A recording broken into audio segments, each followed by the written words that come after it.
¿Dónde están los haitianos aquí, coño? ¿Dónde están los haitianos que trabajan construcción aquí? Yo mismo, yo me voy a quedarme aquí a ver si yo, cómo yo puedo atrapar uno aquí. Yo mismo, yo quiero beber un par de cerveza.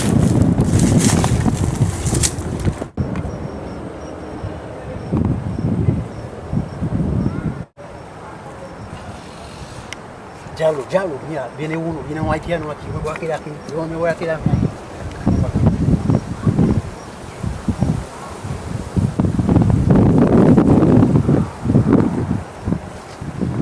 Haitiano, ven acá, moreno, ven acá, coño, dame tu pasaporte, coño, dame tu pasaporte, coño, dame el pasaporte, coño. No tengo pasaporte. ¿Cómo que tú no tienes pasaporte? No tengo. ¿Cómo que